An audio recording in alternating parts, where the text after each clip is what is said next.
Hey, Jeff Ryan here from thesoapguy.com, and how much soap have you given away today? Yes, we give away 100 bath bombs every single day, and we're going to give away 100 bath bombs today. So let's go ahead and announce the winner from the last video is Paula Armstrong from Florida. Congratulations to Paula.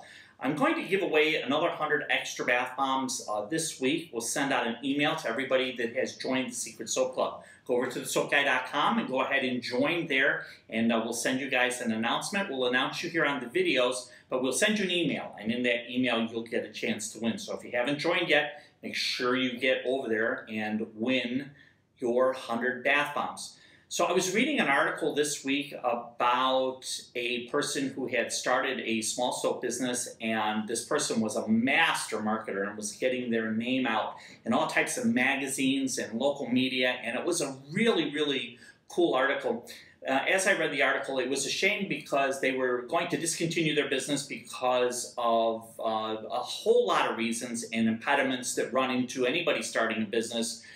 Including the fact that this lady had 3 small children, which is, just a super duper challenge in themselves. They were not making any of the soap themselves. They were not fulfilling any of the orders themselves. They had outsourced all of that, which is a model that can work, but it does drive your cost structure up. So I do want to talk to everybody, because as I was reading the article and they were talking about soap retailing at $8, and that in order to make it continue and work that they were going to have to bump that price up. So I think there'd be a lot of price resistance at $8 a bar. We've found that almost everybody that sells our soap is in that $5 to $6 range. We have some people, we have somebody in Manhattan that's $10. We have somebody at Fisherman's Wharf, San Francisco, that's $9.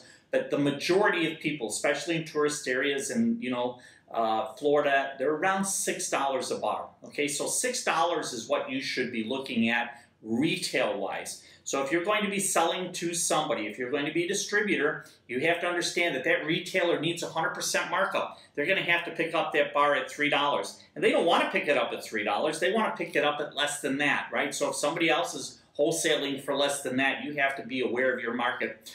So one of the things that the packaging that this person had was really super cool packaging, was really neat, and looks like they had spent some money on some packaging. Let me just go over some really quick numbers to give you an idea if you're at that stage. Remember, I don't want you borrowing money to go into this business. I want this business that you're growing to grow organically. All right, so let's go ahead and talk about boxes. Boxes and packaging are one of the biggest costs that you're going to have. If you buy 20,000 boxes and you spend 20 cents a box, you've got a $4,000 investment. Now you take that $4,000, which a lot of people can swing, and maybe they have to go and put it on that credit card to get it going, but $4,000 is not undoable. But if you have 5 or 6 items and then you have 5 or 6 different boxes, all right, now all of a sudden you're up to a $20,000 to $24,000 investment, and that's just on boxes, right? So you have to think, well, how can I get this done? So we've watched a few people get into the business and do this, and one of the things that they do is that they just get the one box, so they only have that $4,000 investment. All right, then going forward, if they have 5 or 6 different items, what they've done is they've gone ahead and they've used either a stamp or a sticker on each one of those boxes so that you know, hey, this one's the lavender, this one's the oatmeal milk and honey, this one's the cherry almond. This way, when they're first starting, they don't have to have such a big investment in boxes that are just sitting there in inventory and giving them no return.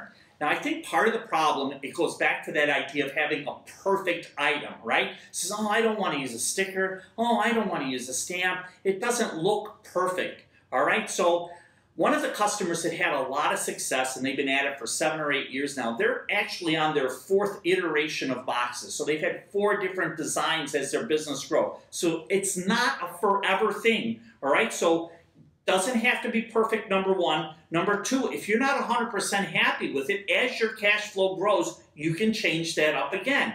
All right, so keep that in mind. I felt really bad that this person was considering the fact that they had to hit such a high price point for their business to continue, that they really had to be a lot more careful with their sourcing.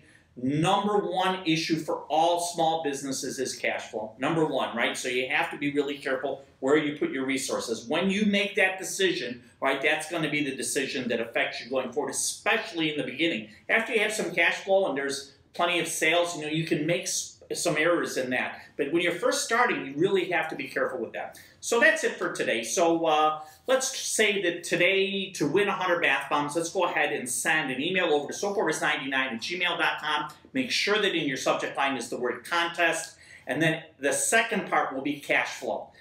Contest and cash flow. And the 50th person will win 100 bath bombs. Also, we were talking about giving away soap for charity. If you need soap for your charity, okay, send a separate email, because I don't go through every single one of those emails. So just put in there Jeff Charity in your subject line. We'll pull those out, and the girls will give those to me, and I'll go through those, and we'll talk about that next time. Thanks a lot, you guys. That was a lot for Monday video, and looks like I had a lot of coffee this morning. I'll see you guys next time. Thanks.